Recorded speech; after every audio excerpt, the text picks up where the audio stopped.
folks. So today I wanted to begin the conversation with why we are here. Why are we here in this building in particular, right? The library. Well, there's a lot of talk recently about technology and the new technology race that's about to happen, right? This is just not your average technology shift that we've experienced in the past 20 years with the rapid growth of computers, personal laptops, and the internet, correct? It has matured to something that no one expected to have achieved to its growth today. And with that came a massive development in so many areas of the economy, of our lives in general. Our reality virtually became different, right? The internet made so many things possible, accessible, and yet it also presented us with a number of challenges. And today, I wanted to bring some of that to attention and also to introduce a positive narrative because, again, with this massive shift in technology comes a massive shift in consciousness and an impact in our society overall in many different areas beyond just economic activity, but mostly our values and way in which we develop our identity and our culture and traditions. All of this is something that's coming into major changes. But at the same time, all of these changes aren't necessarily something that's different. They're not something that we've experienced or haven't experienced before, right? So with that said, I wanted to introduce to you today this whole idea that personal branding has a role in society today, just not for business, but also for self-development. And even though I am here today talking about branding, talking about entrepreneurship, self-development, it looks like I am going to pitch you. And of course, this is not the room to do that, right? I am not here to sell you a business idea. I'm not here to get you to go into become an influencer and give up your entire education and career goals and all that. No, I am not here to sell you this at all. I am here trying to move you, to try and make an impact on you, because in the end of the day, to sell is human. And this is something that's been innate to us since the beginning of time. Today, I wanted to sort of touch upon that fact and eliminate some of the stigma that we're experiencing as a society, both between social media being demonized in so many ways, and yes, it does have an impact in the way kids are developing today, and that is a whole other topic, and of course brings a whole many other ethical issues. So for that matter, I just want to shine the light on the most positive aspects in which social media can bring to our lives today. And with that, there's also this old school fashioned way of marketing that's a school of thought that initially has been stigmatized in the business community and society in general, right? Nobody likes the salesman. Nobody likes to be pitched an idea. Nobody likes that old salesman knocking on your door, interrupting your dinner, all of that, correct? So with all of this noise that the internet is making and making so many things possible, it's also bringing back these old traditional ways of selling, of introducing an idea, of moving people to take action that hasn't been taken before, right? So, we're going to dive into a number of possibilities that if you kind of really open your mind up to the new wave of information that's accessible to us, something that we used to have to come to the library and spend times, and not only that, we had this whole system established so that we can collect data. I mean, I went to the library the other day, they had this local history room where literally every little bit of information was stored here. So essentially, the library is this big live computer. It's always been. So this whole system that we already have in place is not really something new. What's new that's happening is the fact that all of these technologies are coming together. And there are so many shifts in our culture, society, and just the world connecting that's really making this whole thing a wild network of information that it is now becoming a responsibility upon individually, us, like as a human being, right? Each one of us, our brain, we have this capacity that is unimaginable at times, even though that's what we have to use is our imagination, right? But individually, our brain is this computer system that's so advanced, and the plasticity in it, meaning the potential that it has in order to learn new things, to think of new ideas, to be innovative, to be thoughtful, empathetic, all of the emotions that come into bringing ideas together and working together, is this unique powerhouse of a machine that we can't continue to live like we don't have it, and we're kind of living our lives, kind of spoiling this opportunity. And so, let's begin the presentation, all right? Here we have it, the impact on personal branding and self-development and entrepreneurship. An alternative and productive narrative for doing business and navigating social media today. So again, with AI and the power of technology, we have this potential to create beautiful visuals, ideas, to convey a message, to project to the world our ideas in ways that we haven't been able to before, right? So the main differentiator now in the sea of information that's literally unlimited, there's no access to it, you, the individual, is the biggest differentiator. You are this big collective data set, and not only that, you act as a funnel of data. That's why all of these corporations want you to sign in, right? So, with all of this, okay, if you acknowledge the fact that auditory storytelling, which is our primal way of consuming information, right? That's just podcasting, right? Podcasting is the #1 source of attaining information nowadays. Audiobooks, same thing, auditory storytelling. We used to gather around a fire and tell stories, and that's how knowledge was passed on for us to survive, correct? So this is so important right now. This is not just me trying to tell you, hey, come on now, become an influencer. Get your personal brand. It's not just catchy buzzwords. This is turning out to be the most important thing you can do, right? Journaling, the most ancient way of collecting thoughts, of us archiving our history and the way we went about and discovered new lands. That's blogging, right? Books, articles, they're all taking forms in websites, PDFs.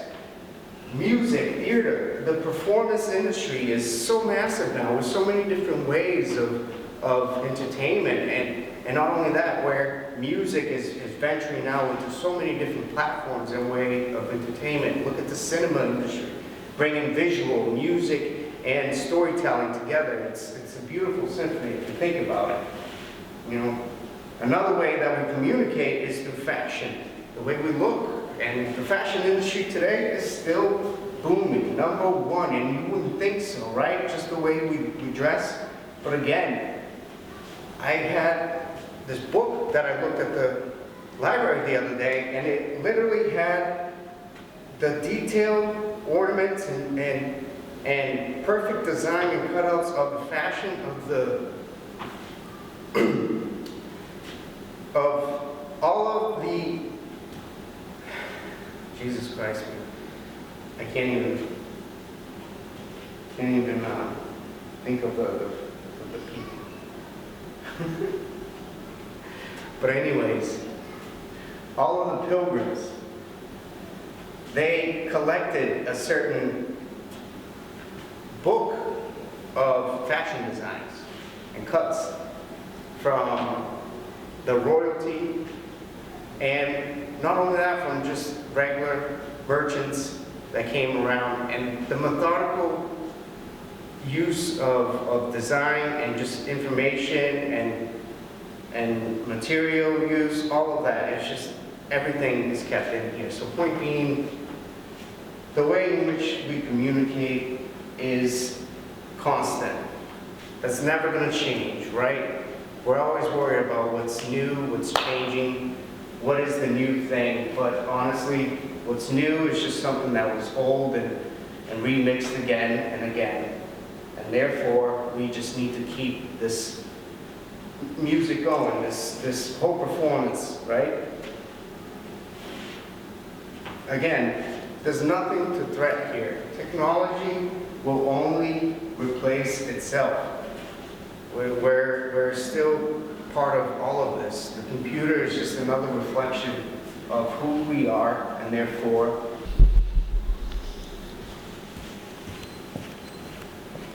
all right. So now, what is the one thing that's the constant? Is the way we communicate, but also the way we define our values. Bottom line, the way we think is truly the most valuable part of everything that we cultivate, even in the material world, right? If you were to look at the history of the Pilgrims, for example, they came here seeking religious freedom. It was freedom of thought that they were seeking. They weren't seeking an alternative trade route to come and do business with the king. No, they wanted to get away and seek religious freedom. So the power of thought is truly something that is very underestimated in today's society, even though we're so driven to consume and everything else. The fact that your brain can literally program itself into cultivating a certain set of values that's placed over your material existence, that is truly powerful, right? So that's unique right there. And the fact that we have all of this information at our fingertips makes it much more interesting, right? So defining your identity through your values is ultimately what will always drive us, right? So depending if you're the person that's really, really driven by career success, right? You want to be a doctor, a lawyer, an engineer, and you require yourself to literally become part of another institution or an organization, but your expertise, where it's you literally learning new information and developing, is your way to success, is what propels you to success, right? It's slightly different than the entrepreneurial type, the guy that's just trying to make a business profit in a way, nothing wrong with that, but it's a different mindset, right? You still need to be entrepreneurial and creative on both, but again, the person that's driven by career success has different values than the one that wants literally a business to succeed. Academia and research, again, a whole other value system where they're dedicating their entire lives to teach people, to research, to literally be in labs and developing new principles, new concepts and ideas for us to go on and take all of this and do something with it, right? So all of this information just doesn't sit in the bookshelf. We can actually walk in here and do something with this information. Therefore, if you take that along with being an individual who values social networking, right? The so-called social butterfly, I guess, if you want to say that, but there is a unique potential for that individual in society. And again, if you're someone who's driven by creative expression, you're more of the artistic type. And literally valuing creating something is truly unique, and you have to be someone for that. You can't be all of it. So again, all of this can come together to create an impact for a nonprofit mission, or you can create a purpose-driven profit model. All of this comes with a certain level of financial awareness. So there's no way that you can really knock down social media, the internet, and everything that we have available today through, the evolution of capitalism, and at the same time, the evolution of marketing, that being a science itself, and again, with our society placing values heavily on the entrepreneurial spirit, because it is what drives our economic system. We cannot shun away from that. So therefore, financial awareness is very important in today's society, and developing a strategy along with a comfortable way that you can navigate social media and feel safe and purposeful, right? Man, it's a huge unlock, right? Moving on, once you've established your core values, what motivates you? Personally, I'm a chef by trade, and food motivates me. The way we consume, from the nutrition level to the way we produce food, and to the way we prepare food, the culture around food itself, to me, inspires me personally. So once you've established all of that, right, that desire that you have from following your friends, family online, ultimately exceeds boundaries. So it goes into people that you look up to. And again, I'm going to check on my video cut. Still recording. 39.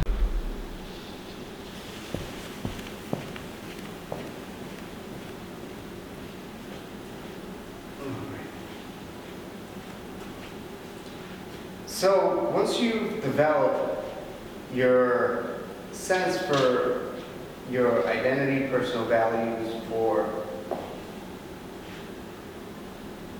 again, this is something that you have to be comfortable with sharing with other people, right? I'm not saying go out there and share your entire life like some folks do, and that's your choice. But again, today's technology and the amount of information that we have available, you don't have to expose yourself in that manner, okay? With AI, generative AI, and just your local connection to artists in general, you have an endless way to make content and drive a narrative online without necessarily having to put your identity on the line if that's what you choose not to do. So, from following your friends and family online, you have this urge to follow influential people online as well. And that's where the whole influencers came along. But again, influencers, they've been around as the time of gladiators, okay? Because they literally, gladiators used to go on the field with a certain olive oil representing the merchant that they're, used to be owned by. Again, this is not something that's uncommon. We learn from each other. Humans have always been led by other humans as far as examples. We grow up learning from our parents, we grow up learning from each other and depending on each other, right? Monkey see, monkey do. This is not new, okay? This process alone presents us with a certain responsibility, however, right? Given today's environment and tools available, all of this. Because AI is being programmed from all of this information that we share online? Don't you think that you actually have a responsibility now in programming what this AI is going to do in the future? So, think about that for 1 second, okay? It's in the tips of your hand. What you can do is truly important right now by just engaging in this process of self-development, of putting yourself out there, using all the means of communication available today, right? And not only that, given the fact that we all have access to a beautiful public library like this, where we can translate the information that's stored in places like this that the internet just doesn't have a clue exists, we also have a responsibility. We're all heralds of our own way and being, and therefore we need to get out there. This is more than just, hey, you know, get your page going. It's like very important, okay? If you're a college student, man, you can turn your research papers into a sick YouTube video, okay? If you're learning under an apprentice, right? Or let's say, if you're learning as an apprentice under a true master, right? And they're cool with them sharing the journey. That's such a cool opportunity right there. You know what I mean? So you're making all of this information accessible and available to folks, and not only that, you're literally programming the AI of the future. Okay.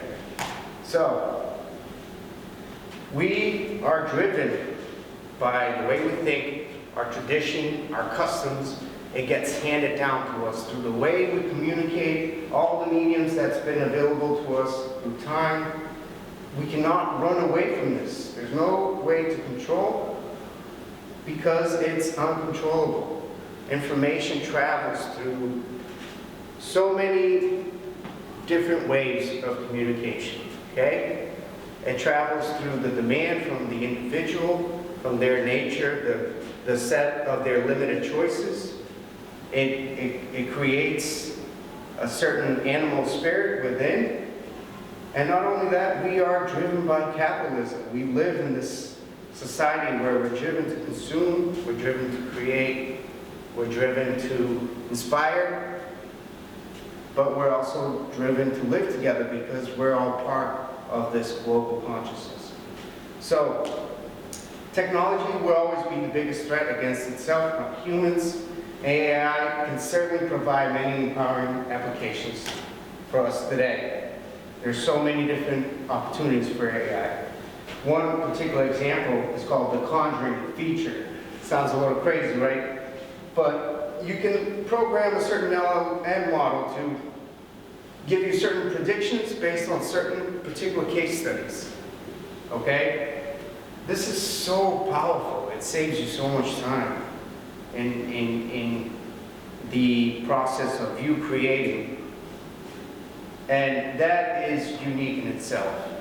We can't run away from that. It's the same efficiency that we experienced during the Morse code when we were able to communicate across 3 by simple codes.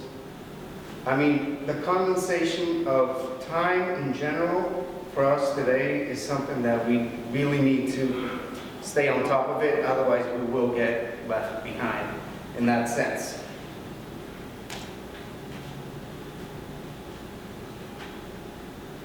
With all of this said, I just wanted to say thank you all. Again, this is a true opportunity for me to sort of start this conversation in the local community, because I think there's so much potential for small business owners, for local entrepreneurs, for creatives that are just trying to come together as a collective community to support each other online, but also to bring some of the online engagement to the local environment, which I think is a powerful narrative in itself that not everyone is tapping into, right? And the internet matured to this thing where there's so much buzzword going around on the internet, so now we need to sort of elevate it back down to earth and bring some of that engagement to real life opportunities. bring back some of the old school marketing techniques where it's like we're using postcards, we're sending nice thoughtful postcards directly to the mail, right? We are doing business cards. We're going back to actual business cards where you have one fixed positioning. So many different things that we can kind of adopt from back in the 50s, 60s era of the Mad Men marketing that we can actually apply today in a more ethical approach. So with all that said, thank you so much. I appreciate it. We'll see you back here. We'll do some workshops and Q&As next time.